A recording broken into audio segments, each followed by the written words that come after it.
आज जो सबसे पहला प्रश्न आया हुआ है वो ये है कि दीपावली के दिन जब प्रभु श्री राम जी घर आए थे और लोगों ने दीप जला करके उनका स्वागत किया गया, तो दीपावली के दिन राम जी की पूजा होनी चाहिए, यहाँ पे माता लक्ष्मी की पूजा क्यों होती है? और दूसरा प्रश्न है कि माता लक्ष्मी के साथ में भगवान नारायण की पूजा होनी चाहिए, लेकिन यहाँ तो भगवान नारायण के स्थान पे देखते हैं कि भगवान गणेश विराजे हुए हैं, उनका पूजन होता है। दो तीन प्रश्न और है, उनको इसके बाद में शामिल करेंगे। सबसे पहली बात कि दीपावली के दिन माता लक्ष्मी का पूजन क्यों होता है, राम जी का पूजन क्यों नहीं?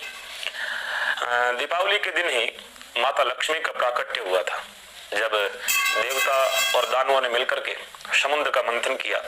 जब पूरी धरती श्री विहीन हो चुकी थी, तब परमात्मा ने देवता और दानवों को एकत्र करके सिंधु का मंथन करवाया और समुद्र के मंथन में माता लक्ष्मी कलश लेकर के प्रकट हुई और माता लक्ष्मी ने प्रकट होते ही भगवान श्री नारायण का वर्ण किया और भगवान विष्णु के गले में वरमाला डाली। तो ये दिन लक्ष्मी जी के प्रकट होने का भी है और भगवान श्री नारायण के साथ में वर्ण किया गया है, इसलिए दोनों के विवाह का समय भी है।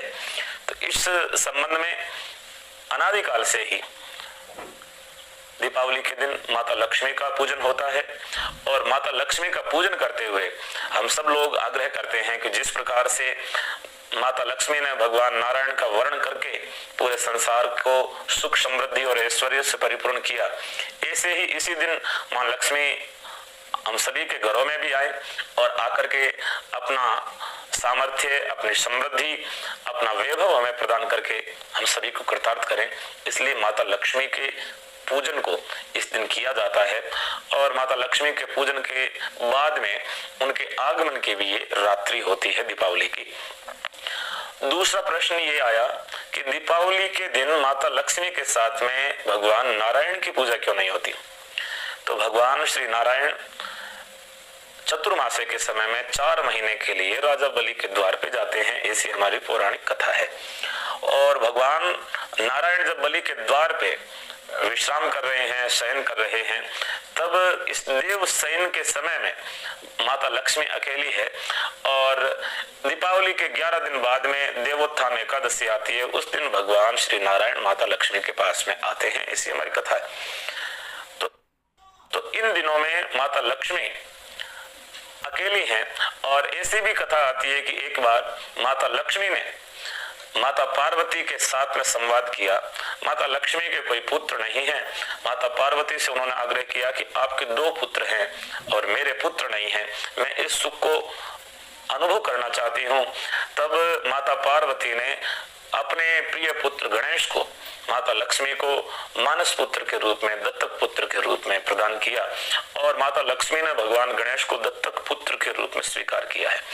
तो जब भगवान नारायण वहां पे नहीं है तो अपने पुत्र गणेश के साथ में माता लक्ष्मी सब जगह विराजमान होती है और भगवान श्री गणेश माता लक्ष्मी के मानस पुत्र है। ये पौराणिक कथा है, लेकिन कथा के साथ में जिस प्रकार से कथा पुरातन है, लेकिन कथा के अंदर जो संकेत है, संदेश है, वो सदैव नूतन है। मां लक्ष्मी धन की देवी है।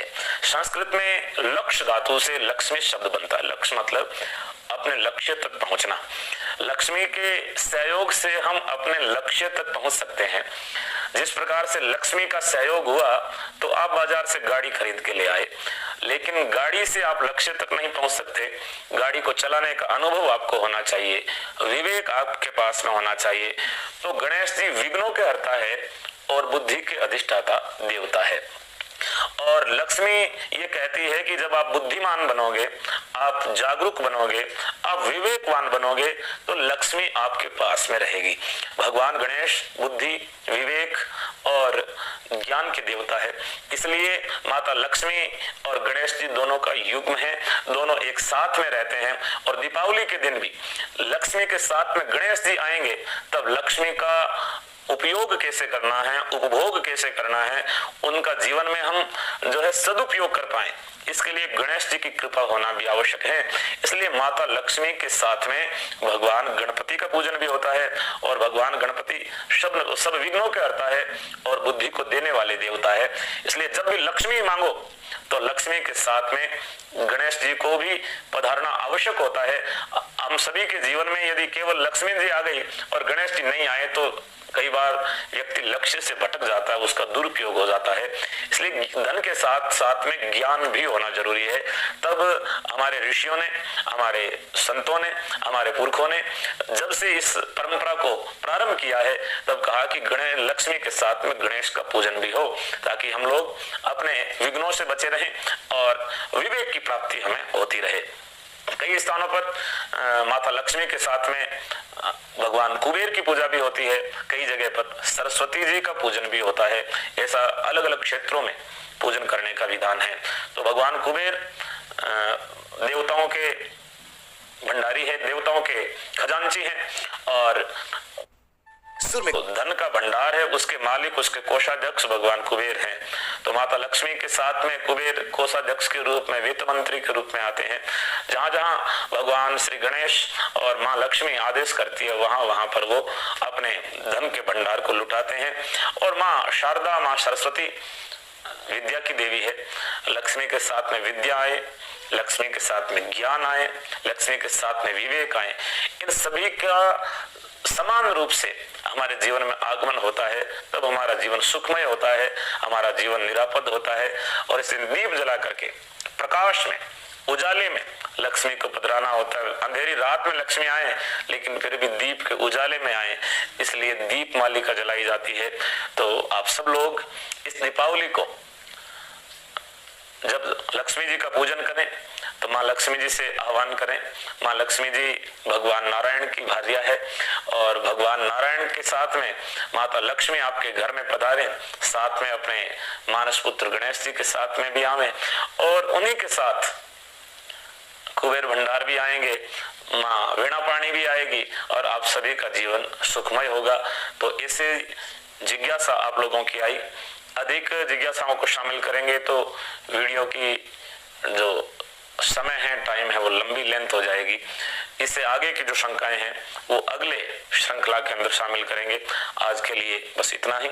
आप सभी लोग दीपावली के अंदर खुशियों से चहकते हुए, महकते हुए, खिलते हुए, हंसते हुए दीपावली का उत्सव मनाएं, और माँ लक्ष्मी आप सभी के जीवन में कृपा करें। ऐसी माँ लक्ष्मी से, भगवान नारायण से, भगवान गणेश से प्रार्थना करते हैं। आप सभी का जीवन सुखमय हो, मंगलमय हो। आप सभी को दीपावली की बहुत बहुत शुभकामनाएं। बोलो भगवान नारायण की जय।